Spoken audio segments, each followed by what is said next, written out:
And it's great to be here with all of you. It's lovely to see you all. I'm not a Catholic priest, but there was a moment there where I was going to go get some holy water because I thought we were going to have to do an exorcism on the speaker right behind me there. The noises it was making sounded Regan from The Exorcist. But here we are, and it's all resolved. Thank you. So the theme this year is spiritual innovation. And I have a question. What if spiritual innovation, what if it just means showing up? So over this past decade as pastor at Church of the Holy City in Washington, D.C., I've witnessed something really extraordinary as a pastor. And that's the beauty of watching people find their spiritual path through the 12 gates of the Holy City. You know, Swedenborg says the 12 gates represent the diverse ways that people come to God.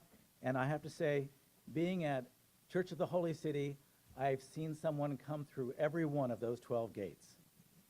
So let me share some examples in real time. Through the gate of physical need, a 21-year-old jogger pulls a muscle when he's running past our church. He stumbles in during the end of the service for relief, discovers in deep conversations during the coffee hour and got some ice that he wanted to get involved. Through the gate of intellectual seeking, a young university professional woman had questions on her mind that she could not get answered when she stumbled into the church by accident, and she found that the sermon that week just happened to speak directly to her struggle. Through the gate of service, a prominent progressive activist seeking calm after the 2016 election upended her world, found a safe place to discuss her concerns. Through the gate of dialogue, a young secular business leader came to the church for an interfaith dialogue with a Buddhist monk from South Korea, and he eventually joined our community. Through the gate of truth-seeking, a secular student in the law school was seeking a spiritual path. He became frustrated when he attended other churches in D.C. where he said they preached from one political party or the other. He was just looking for an honest dialogue. Through the gate of healing, a young scientist at the nation's leading laboratory came with her questions about her ability to heal with her own energy. This is something she hadn't shared with anybody publicly. She found a place where she could talk about it. What's remarkable about all those folks coming to the church is that none of them came to learn about Swedenborg. And so it must have been the great preaching, right? No, I'm sorry to admit it was not the preaching. I have to be very honest. That's not why they came. They came because they were seeking practices that work, communities that heal, and wisdom to help them navigate a chaotic world. A community was there to meet them. Only after they met us and got involved with us did they find that our tradition's insights are perfectly designed to help guide them in this moment. Now, when I was 22, I explored the Swedenborgian ministry at our school in the Boston area. I was coming from an American Baptist background, and I left that path because I didn't think the denomination offered me a very clear path forward. Over 40 years later, I've learned something. We don't get to see the path forward. Spiritual innovation requires that we release our need for certainty in outcomes and remember that our job is to show up. As one church member reminds me, do what you can with what you have where you are. And I'd add to that, and trust the Lord and the angels to do the rest. The power of showing up is embodied tonight in the presence and the person of our church patriarch, Dr. Malcolm Peck. Dr. Peck, would you stand?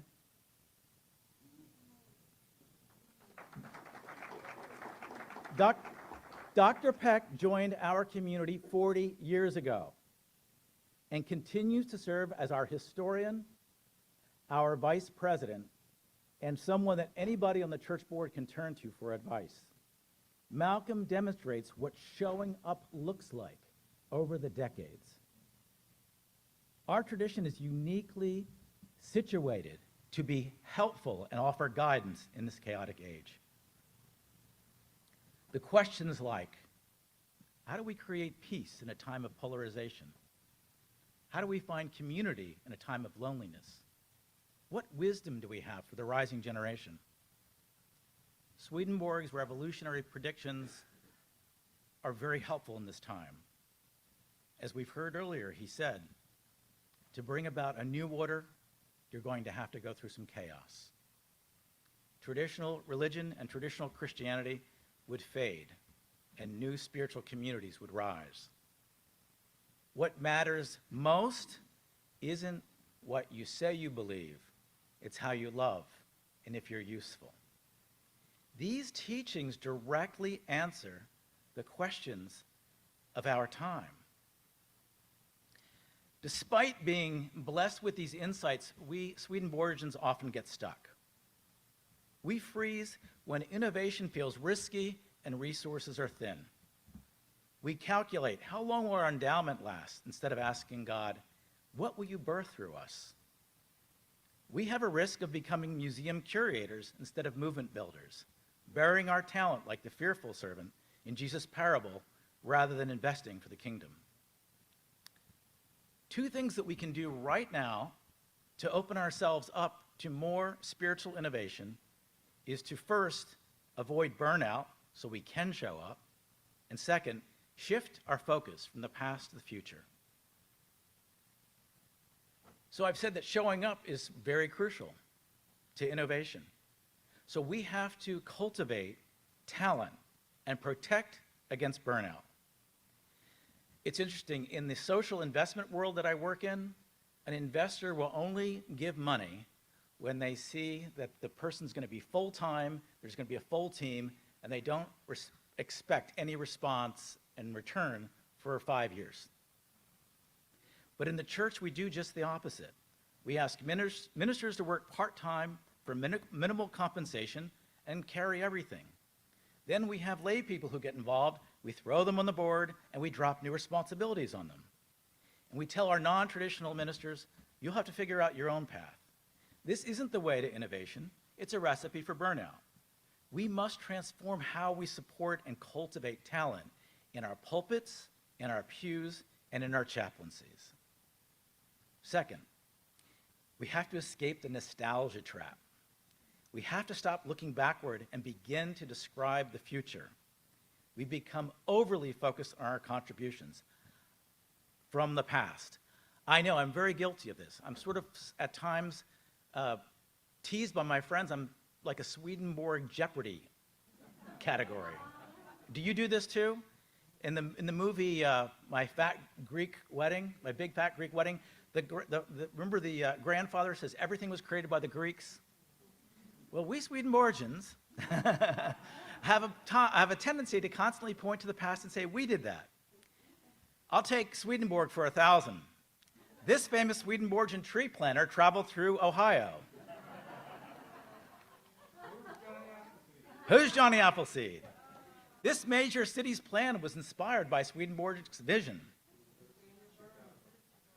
What is Chicago? This Swedenborgian coined the phrase, the New Age. Some debate about that one. This Swedenborgian helped in the founding of AA.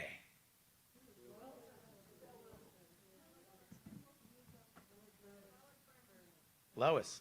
So we've accomplished great things, and that's wonderful, but the world doesn't need us to talk about what we did. It needs to talk about what we're doing now. We don't need to convince people that Swedenborgians were instrumental in creating AA. We need to be creating the need for whatever is the new AA of today. So the question isn't, do we have something to offer? We do.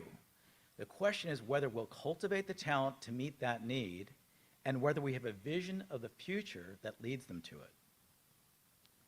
So how do we move from preservation to transformation? Innovation can feel really impossible in a small community facing overwhelming needs. But I'm discovering that what we see as our greatest weaknesses could actually be our greatest strengths. And I see three crucial areas that we could lead on in this particular moment. I believe that the greatest threat to our nation and to our world right now is that we are descending into a spiral of contempt. We've become addicted to outrage. Swedenborg's teachings offer radical inclusion for a faith community, and it's more important than ever. Now, we as a denomination can be very proud of our past efforts of inclusion. My presence here tonight as chair of your Council of Ministers speaks directly to this. We can be proud of our efforts to include. We need to build on that. For those of you who were at the 2022 Long Beach Convention, you will remember that I introduced what is now called cultural translation, and Shada spoke to that in the introduction. It's a bridge-building method for people to connect with values across divisions. And it's working. As was mentioned in the introduction, since that convention, that training has now trained 3 White House leadership cohorts, admirals of the US Navy, leading government agencies, and we're now partnering to bring it to business. As one political leader told me, the training was a blessing for me at work, but personally it helped me build back a bridge to my brother I haven't spoken to in years. This idea, this concept was introduced at our convention. It's been cultivated by our congregation, and it was piloted with many Swedenborgians all over the country, many sitting in this room. So thank you for your support. That's our inclusive theology lived out. We're at a point now where we can begin rolling this out through our denomination network.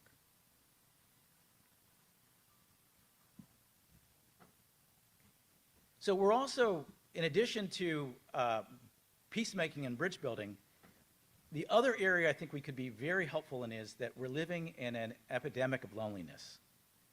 And we know how to build genuine community. Now, I've spent a lot of time in a lot of churches with a lot of very sweet people. And I've got to tell you, not to flatter you, but there's a certain kindness in the people in this denomination. I think it's why we keep coming back together to see each other. And I wondered why? Why is that true? This is what I've come up with. I live in a city where prestige and power and transactional energy is everything. And what I realized about our tradition is that being Swedenborgian, there's no status. There's no career advancement. If money, prestige, or earthly power is your goal, then look elsewhere. Those who choose this path, we do it because we're seeking to be useful. What the world might see and what we might see as our weakness, being small, being unknown, is actually a superpower. We're not protecting institutional power. We're free to focus on transformation. And we can use the insights to innovate and form new communities. Perfect example is the work that's been done at the Garden Church in California.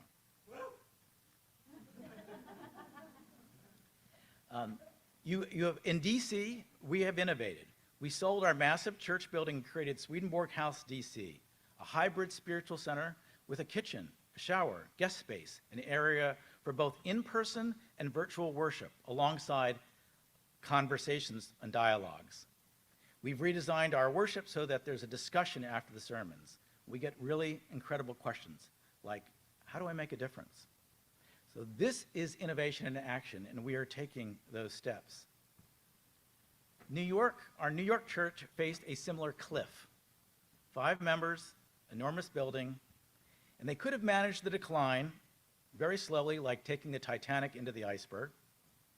But instead, the president of the church, Anna Rich, called then President Jane Siebert for help.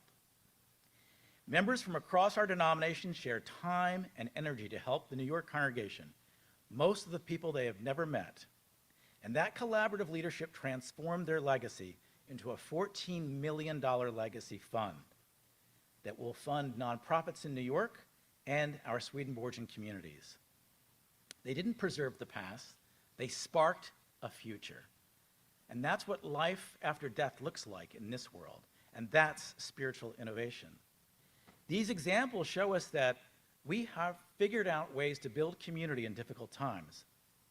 But innovation is going to call us to grow beyond our comfortable boundaries and get outside of our church doors. And I want to speak now about the third area I think we could be focused on for innovation.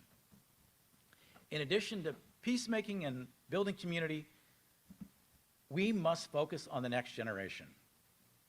In the early 1900s, our DC church pioneered the nation's first preschool for black children. Bold innovation for its time. What are we doing today? Today's challenges are equally urgent. The rising generation is spiritually awake and practically focused. We need to leave our comfort zones and serve them where they are. A member of my congregation, Steve, offers a simple solution. What if we partnered with existing youth programs in our community and offered to work together? The work that Kurt has done with our youth program is inspiring and needs to be supported and grown. Now, I will tell you this, when you show up to meet the rising generation, they will take you places that you've never been. Two areas in particular that they've taken me in my experience to think about is, one, the mystical aspects of our faith. We are a mystical church, and among this rising generation, there's a hunger for the mystical. Now, whether that's through yoga, breath work, or medicine journeys, we've got to get out of our heads and into our hearts in developing practices that meet their needs. It requires us to open ourselves to new spiritual pathways. Numerous secular young adults have come to me saying, whether it's a medicine experience or a breathwork experience, remarkably familiar to what Swedenborg did with his breathwork, they've had direct perceptions of spiritual reality, encounters with divine love, understanding of universal connectedness. Dismissing them means we're missing opportunities to genuinely serve God. And we have a very clear theology around the dark forces, and that's valuable too. I'll tell you, that's one of the topics that people raise with me more than anything is the dark forces that you can't talk about. And we can talk about how you can protect yourself. So imagine if we started holding monthly mystical conversation events where young adults share their spiritual experiences, and we can explain how Swedenborg theology fits in with that. The second critical area that the young people will be wrestling with their generation, and we have something to say, is the rise of the age of artificial intelligence. As AI handles cognitive tasks, the young people are asking, what makes me human? How do I find my career path when machines can do the work? 10 years ago, I was working on a project at Google, and they brought me into a meeting to discuss AI, which I didn't understand really, and they couldn't find anybody who had a religious background to comment. So they had these questions for the only religious guy they knew, sort of like finding a blacksmith. And our tradition offers some really profound answers on this topic of AI, and that is to be human is that we love wisdom, we believe in spiritual growth. Our capacity to love and choose between good and evil, our role as spiritual beings in the natural world, these are all critically important in the age of AI. Imagine if we developed workshops for college students and young professionals called Irreplaceably Human, helping them discover the unique calling in an AI world. When we commit to showing up, and you have shown up, and trusting in God's providence, amazing things can happen. The transformation stories I shared at the beginning of Young Seekers aren't the exception, they're the pattern. Let me tell you what happened. The young man who pulled that muscle while jogging now is at the leading social impact investment firm working on homelessness in the United States, and he serves on our board. That young professional woman full of question, she now leads our Sunday worship. That activist who found peace during political chaos, she leads our board and runs an organization bringing left and right together around kitchen table issues. The business leader, he shares his faith journey with skeptical friends. He serves as our treasurer, and he's on the board of the Swedenborg Foundation.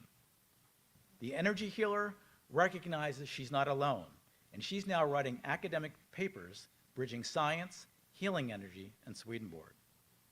The law student is building a legal career around bridge building, and he's become our youngest board member. None of these innovations would have ever worked just by writing a strategic plan. Spiritual innovation, my friends, happens when we show up. We have to meet people where they are and ask God, work through us. When we get discouraged, we must remind ourselves we don't get to see where it ends up.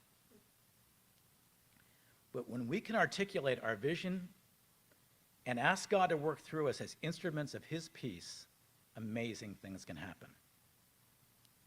The New Jerusalem isn't a place we wait for. It's descending to the degree that all of us will co-create it. Transforming the world will require us to transform ourselves, and small actions each of us can take. To be better peacemakers, we have to release the contempt we feel for those who vote differently. To build community, we must offer spaces where the minority voices are heard.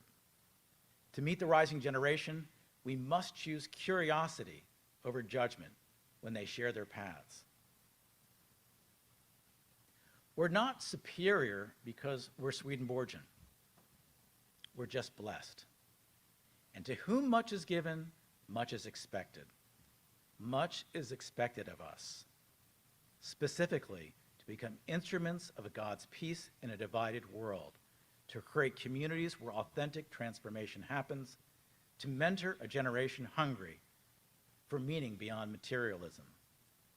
Swedenborg didn't build a church. He carried a torch and lit the darkness and offered insight.